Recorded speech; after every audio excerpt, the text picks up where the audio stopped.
done things differently. Plus, I would make sure I kept every copy of every single piece of paperwork that I had. I'd make a copy of it. I had one sergeant that was in Fort Hood.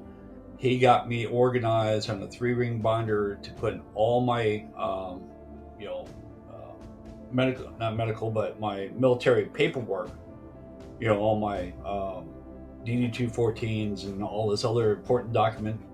Make it organized and put it in a 3-ring binder. So, and I wish I did that with all my medical. I do have all my medical records somewhere, but yeah, but I do have them.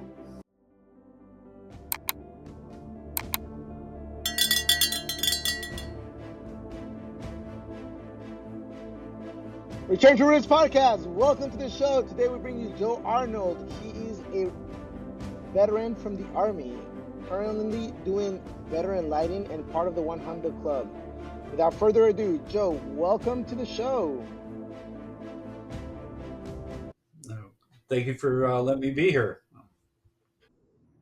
Yeah, brother. Hey, everybody that's listening right now, I want you guys to go ahead and hit that like, subscribe, and share with other veterans and other transitioning service members, even those who are thinking about joining the military, so that way they can start getting their gears going for planning on the transition out. Because there is one thing that is inevitable. We all get out of the military one way or another. Joe, thank you for coming on the show, brother. Happy to be here. Joe, can you tell us a little bit about who you are and what do you do? Well, let me see. 14-year Army veteran, was a Bradley tank mechanic. Joined in back in '92, got out in 2006. 2 deployments, almost back to back for Operation Enduring Freedom.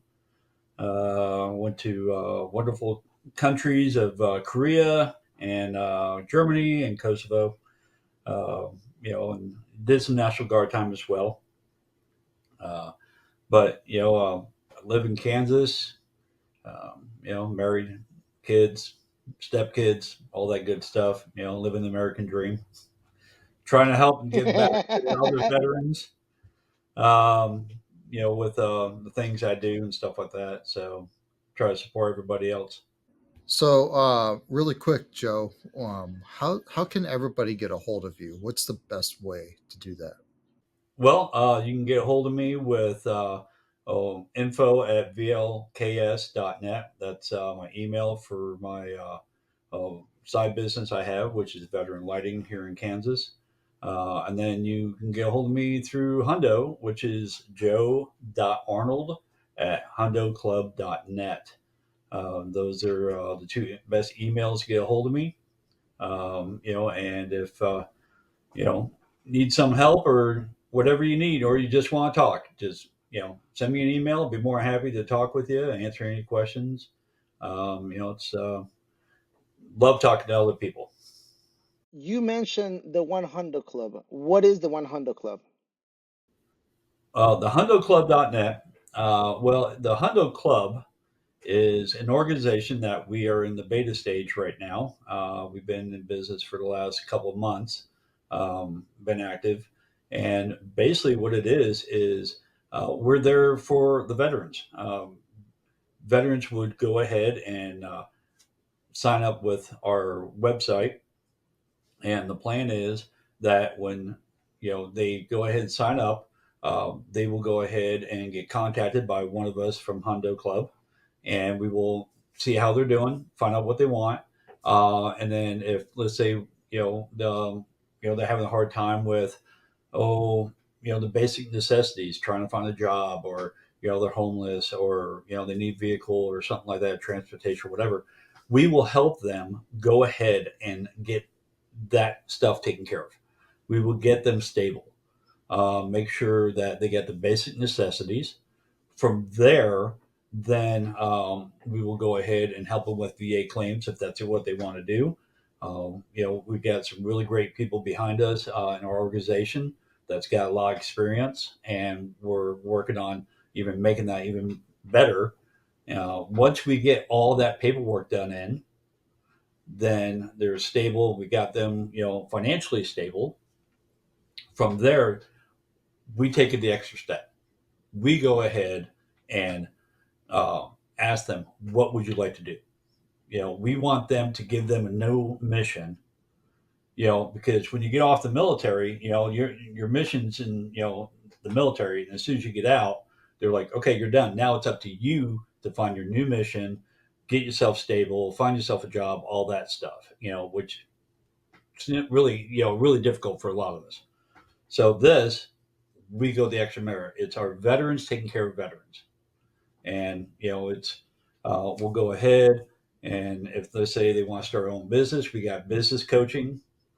If they want to go back to school, they just want to find work, and as my position as a public relations officer for the United States, my mission is to go ahead and build those connections with businesses, other organizations throughout the United States to have that stuff available. So if I have a guy that, a veteran that's in Tennessee, and he needs some help or he needs to find a job, I have those connections to refer them to them, in that area, so they can find that type of job, and people that are actively looking for to hire veterans.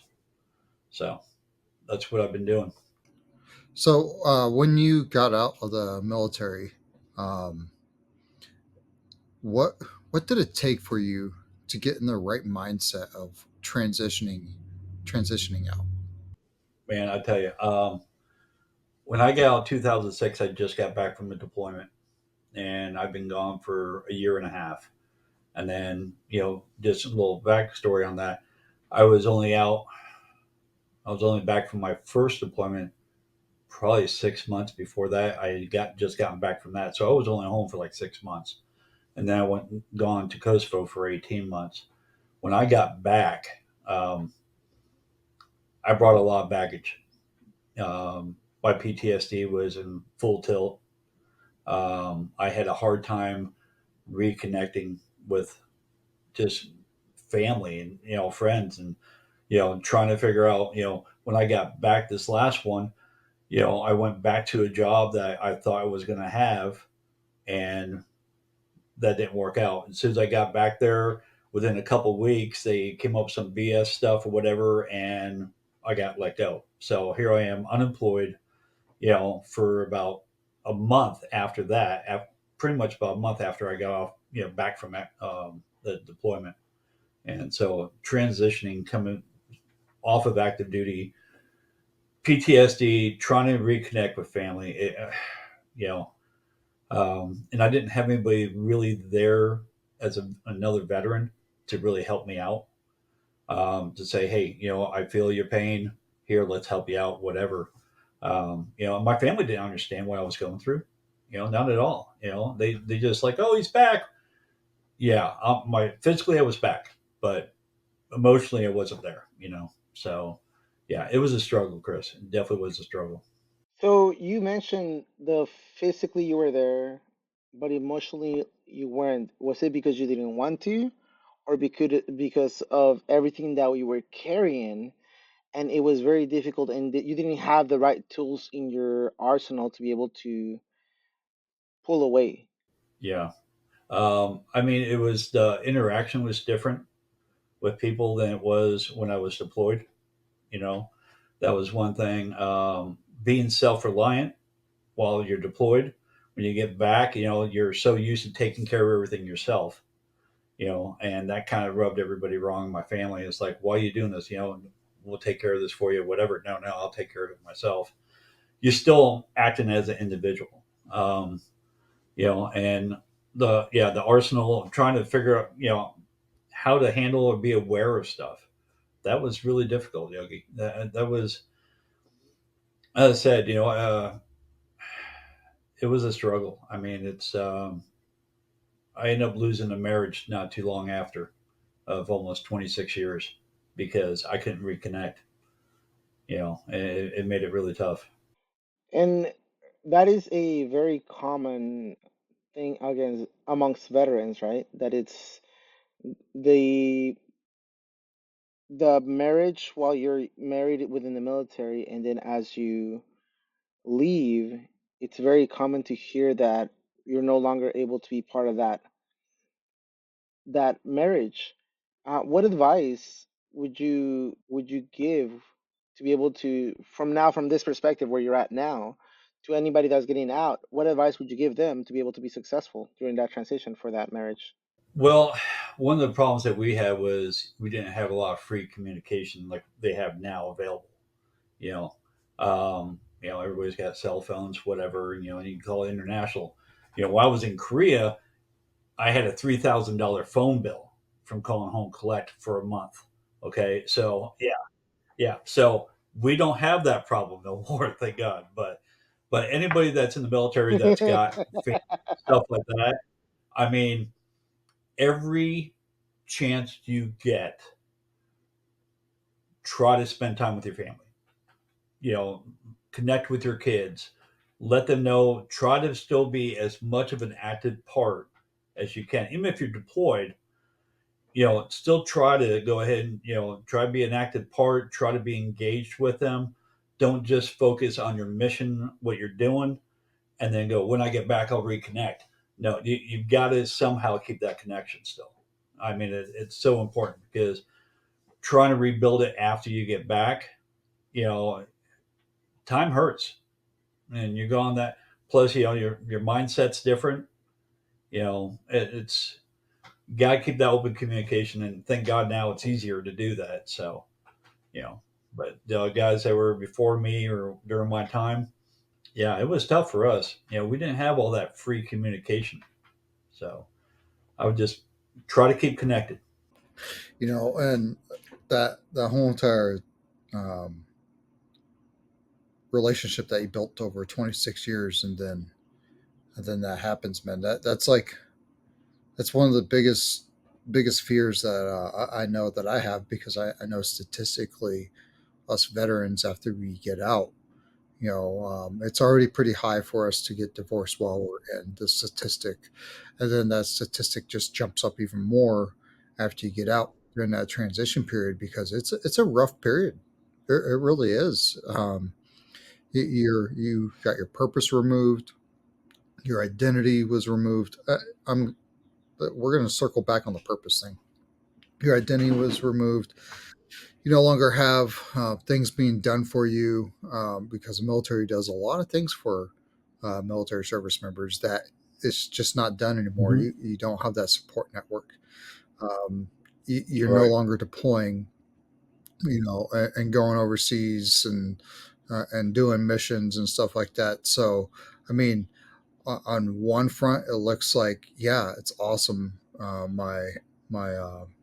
From the spouse's side, they're like, yeah, he's back, but he's really not back, because Right. he's grumpy, or he's not connecting with me, or those things, and those things run in my head all the time. It really does. It's one of my things that I'm really cautious about, and like you said, brother, it's like taking that time to spend with them is super important, man. Really is. Yeah, you I got to stay appreciate you engaged. saying that, man. Yeah. Well, I mean, for instance, when Korea, I was in Korea for a year, did my year tour. Um, and as much as I try to connect, and it was just too darn expensive. But also, I was over there, I started drinking. Before I left, a 6 pack of beer would last me 2 weeks. Okay, I got back the first night I got back from Korea. I went out, bought a 12 pack, drank it like within an hour, and was going to go back out to get some more. And my wife's like, "Did you do some drinking while you were there?" And I'm like, "Yeah, just a little bit." And then I had a compromise with her. She goes, "Okay, well you can have some more beer, but you got to spread it out." I go, "How about every time I cook on the grill, I'll have a 6 pack of beer." Yeah, okay, that works. Well, then I started barbecuing every night. So, and she's like, "Oh, whoa, whoa, whoa, whoa, hold on a second here, time out." You know,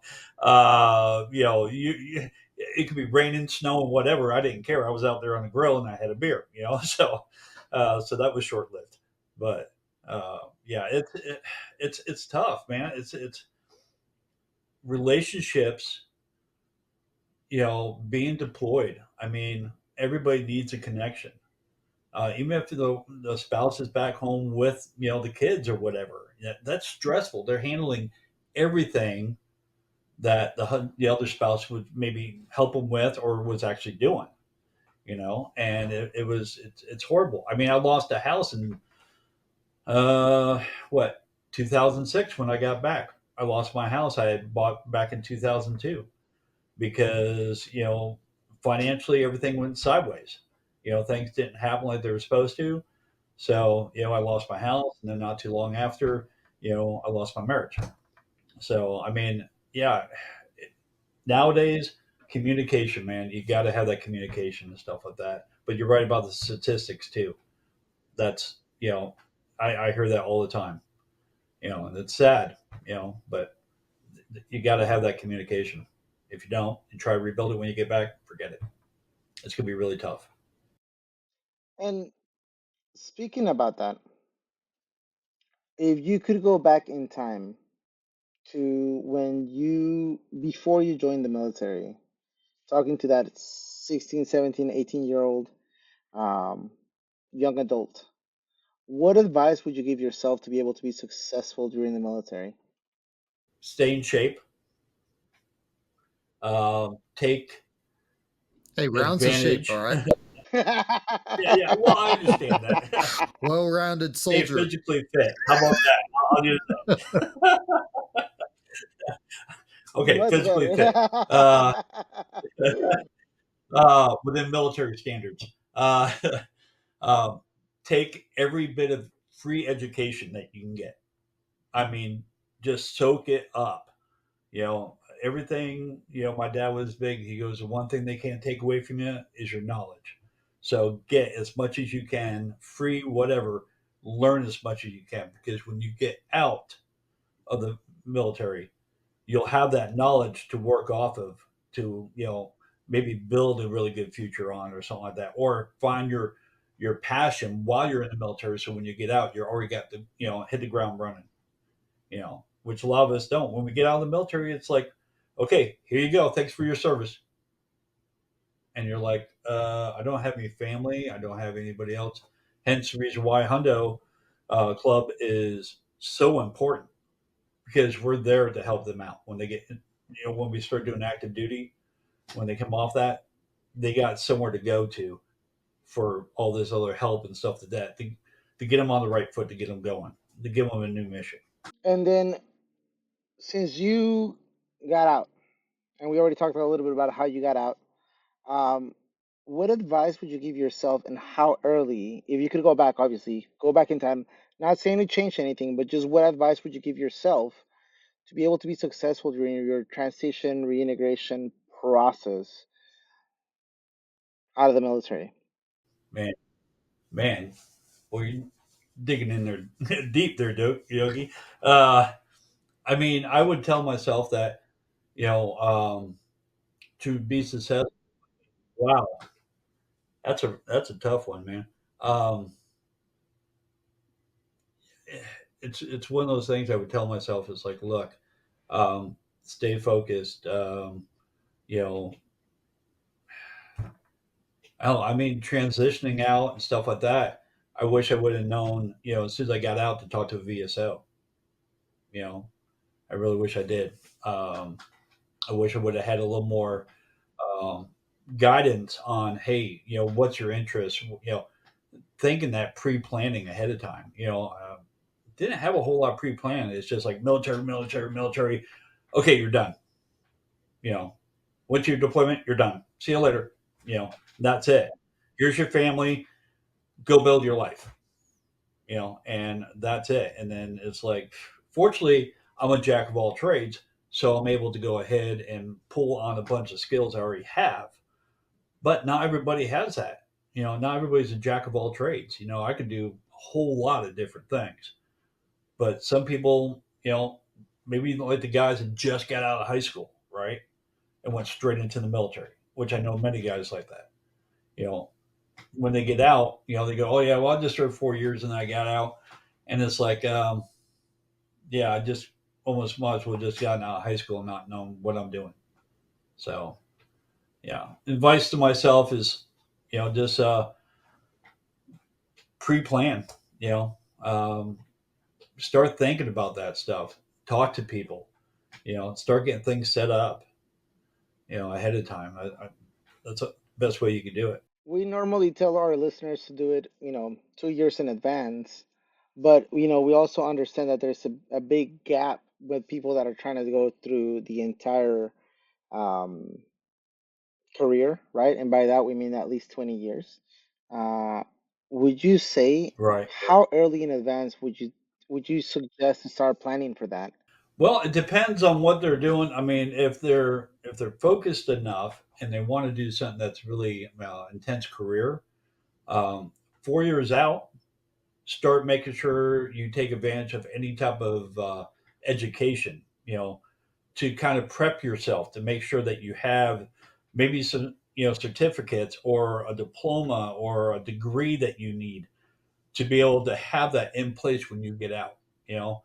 Uh, or, if you're just looking to go back home and, get a hold of a job or something like that, then maybe a couple of years out, start putting feelers out and start talking to those companies and go, hey, I'm going to be, getting out in a couple of years. I'm looking at doing this. And maybe they can go, well, hey, if you can get some of this other training or this other education before you reach us, then, that's going to help you out even more. But it just depends on, what they're thinking about going after. Like if somebody wants, hey, I'm going to do a food truck. I'm going to get out of the military and, I'm going to serve, military chow hall food, you know. So for all the veterans, I'm going to go to all the veteran bases and, open up a buffet of, all the, like we used to have in the chow halls. And so when they get out, it's like, okay, before that, okay, where am I going to get a truck? Where am I going to get money? How do I start my small business license? All that stuff. That's how it is. It's like, trust me, that thought's gone through my head too. It's like, food truck, and a bunch of veterans. Yeah. Serve heated up MREs. Yeah. Yeah. That'd be awesome, right? Everybody just come running for those. I don't know now, but, No, they we'll still call it the do. food truck called the MRE. They still do. The food trucks everywhere Yep. are insane. Yeah, we call them gut trucks. Hey, so when you got out, man, and and here's the thing, like you got out, a lot of things happen.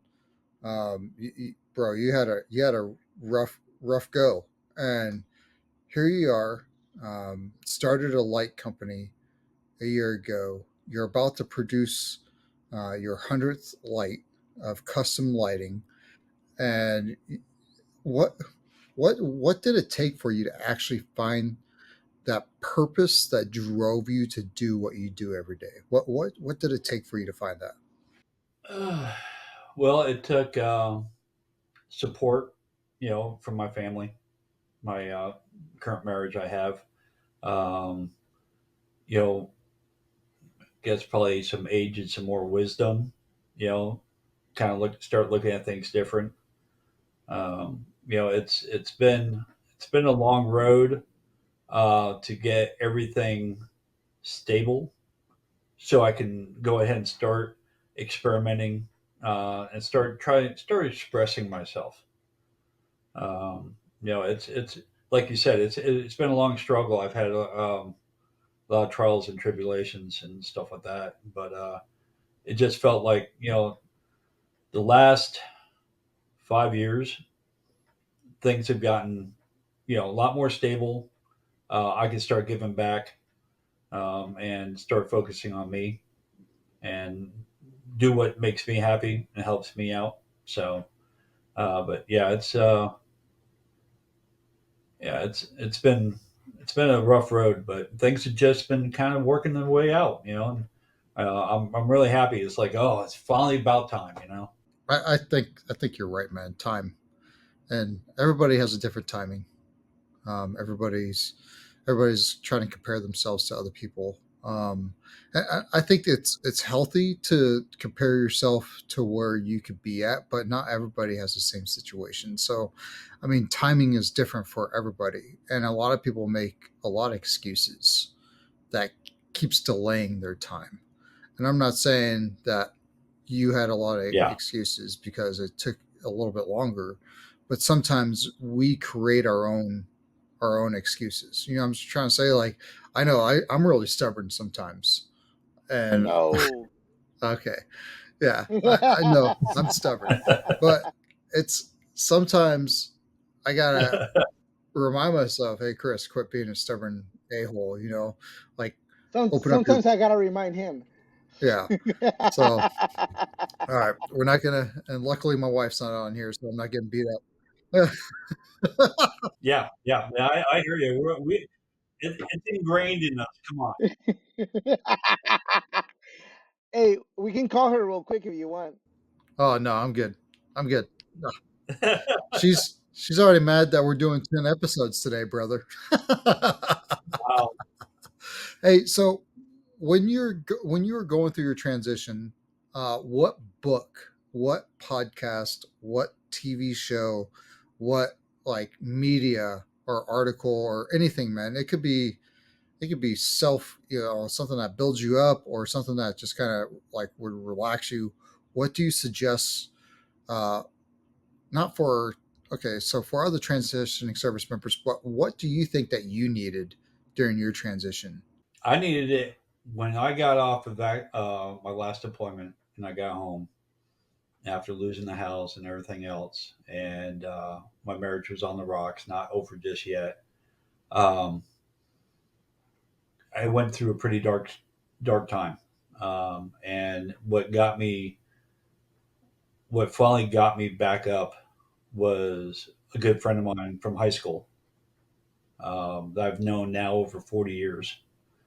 Um, that, and then one day I just, I was wallowing in, just all types of self pity and just all types of negative. And one day I just realized, I'm done. I go, I'm done with this. I don't care. Let it go. Just one day I just dropped it, and I'm like, I'm moving forward.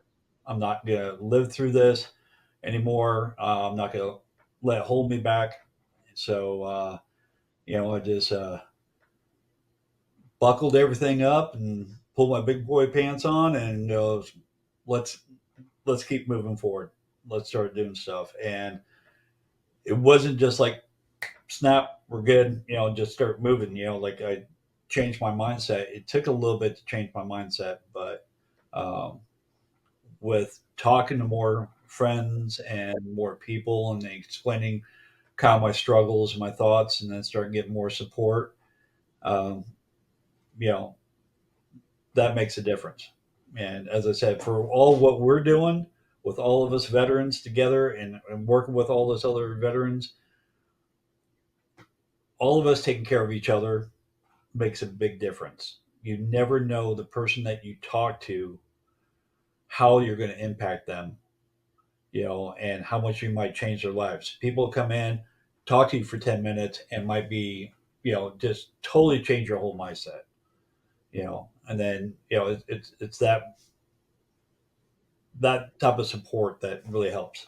And I think with that also, it's not just being there for them. That provides also a massive amount of, and for yourself and for us, right? Um, Again, full disclaimer, I'm still in. I haven't crossed that path, that bridge. But everything that I keep on Right. hearing is once that door closes and you're now a veteran, is like you lose everything and your friendships, your everything, and you start becoming isolated. Would you agree? Yeah. Yeah. I've seen that so much. Doing my lighting business, I run in, picking up unique items. I run into veterans all the time, and I hear this of how much they miss a camaraderie, how much they miss having fellow veterans, friends to talk to and stuff like that. That's, I mean, with Hondo Club, that's one thing that we've, from some questionnaires that we've done, that's one of the things that was surprising to me was the biggest thing that was missed was the camaraderie. So yeah, it's a big thing. It's a big thing, Yogi. And it's funny how a group of people that are all different colors, shapes, sizes, cultural differences. We all come together and we all share. I mean, some people label it shared trauma, um, Yeah. but I think it's we all come together and we bond together, and then like there's like no stopping us, and it's literally like this is what gets me so amped up and why I'm such a big patriot and I love America, brother. And I know other countries have this in their own type, but I could speak to the American culture is when we all come together and we shed all of our differences and we start like working together and start actually like talking with each other. It, it's it's normal to us to get Yeah. along with like I call Yogi my brother. You know, I Yeah. call The people sexy that one. do not look like me. You know, and that my brother, my sister. It's like it's just it's hard to explain. And when you lose that, and that, and when you get out, people just stop talking to you. It's true, and I don't blame them. They got to focus on the mission. They have a job at hand, and they're staying focused on that. Right. I want them to stay focused on that. I don't blame them. Um, but me as an individual, I know that I started missing that. I started missing, you know, the sailors that would ask me for help. This the chief's mess reaching out to me and like I got a solution to the problem at hand. And bro, yeah, it's really it, it really does hit you. And on top of that, you're losing your identity at the same time because you're no longer that soldier, that marine, that guardian.